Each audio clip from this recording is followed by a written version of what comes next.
2016 में कांग्रेस से बगावत कर बीजेपी में आए हरक सिंह रावत के खिलाफ भारतीय जनता पार्टी में अब आक्रोश बढ़ने लगा है और हालात इतने बिगड़े हैं चुनाव से पहले कि हरक सिंह रावत को पार्टी से बाहर निकालने तक की मांग होने लगी है। लैंसडौन के विधायक दिलीप रावत ने खुले तौर पर हरक के खिलाफ हमला बोला है।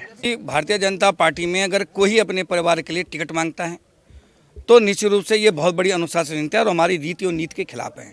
कोई भी व्यक्ति अगर ये दबाव हमारी पार्टी पे बनाता है तो निश्चित उसको पार्टी से निकाल देना चाहिए।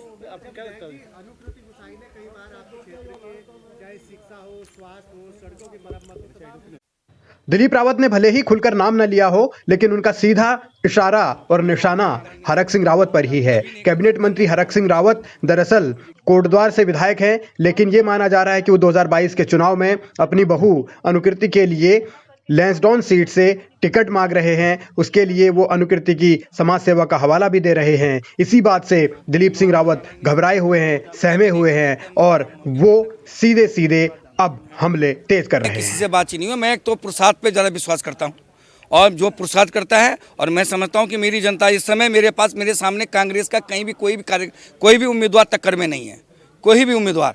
और इसीलिए हो सकता है कि कुछ लोग ये समझ रहे हों कि हमें महफूज सीट मिल जाए, तो लेकिन ये उनका मुगालता है और मैं किसी भी सूरत में जो है वहाँ पर जनता की सेवा करने से पीछे नहीं हटूँगा। हरक सिंह रावत का लंबा राजनीतिक अनुभव है। लैंसडौन से वो भी विधायक रहे हैं, लेकिन मौजूदा वक्त में वो अपनी बहू के लिए अगर लैंसडौन से टिकट मांग रहे हैं तो दिलीप रावत इस मसले पर खफा हैं और पार्टी नेतृत्व से भी शिकायत कर रहे हैं। जिनकी बात कर रहे हैं मैं वो राजनीति में शायद कहीं है नहीं, ना मैं उनको पहचानता। हाँ, लेकिन अगर कोई व्यक्ति कहता है तो निश्चित रूप से हमको अपने को भी झांकना चाहिए।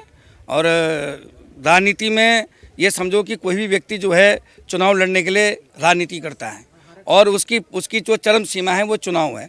तो मैं समझता हूँ कि हर एक व्यक्ति तैयार है। और मेरा तो ये पुश्तैनी सीट है और इसमें मेरी 5 बार 6 बार मेरे पिताजी ने, मेरी माताजी ने नेतृत्व किया है। इसलिए मैं वहाँ कभी चुनाव लड़ने की भावना से नहीं बल्कि सेवा करने की भावना से वहाँ चुनाव लड़ता हूँ। बीजेपी में 20 से 25% विधायकों के टिकट कटने की बात जब से आई है तब से बेचैनी बढ़ गई है। दिलीप रावत का ये बयान कई मायनों में अहम है और ये कांग्रेस से आए बागियों के खिलाफ एक खुली चुनौती भी है और पार्टी के भीतर जो झगड़ा लगातार चल रहा है उसका एक संकेत भी है। ऐसे में पुष्कर सिंह धामी और उनका नेतृत्व सब कुछ कैसे हालात सामान्य करेगा, संगठन कैसे इन चीज़ों को संतुलित करेगा, ये तमाम वो सवाल हैं जो आने वाले दिनों में बहुत अहम हो जाएंगे।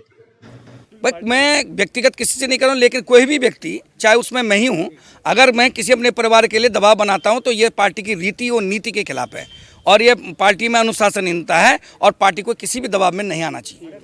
पार्टी की रीति नीति का हवाला देकर दिलीप रावत हरक सिंह रावत को बीजेपी से बाहर करने की वकालत कर रहे हैं। संगठन क्या करेगा, आगे क्या होगा, कुछ कहा नहीं जा सकता, लेकिन हरक सिंह रावत राजनीति में जिस तरीके से मजे हुए खिलाड़ी हैं, उनकी अपनी एक राजनीतिक विरासत है और उनकी बहू उसे आगे बढ़ाने को तैयार है। मैंने हमेशा कहा कि अगर हमारे उत्तराखंड के लोग, अगर मेरी महिलाएं और हमारे लैंसडौन के लोग, उत्तराखंड अगर मुझ पर भरोसा करेगा तो जरूर मैं तैयार हूँ। क्योंकि मैं आपसे कह रही हूँ ना कि जब मेरी समस्याओं को देखकर आप, अगर एक साधारण सी बात, अगर हमारे परिवार में कोई दिक्कतें होती है तो घर में जो बच्चा होता है वो कोशिश करता है कि उन परिवार की समस्याओं को दूर करे।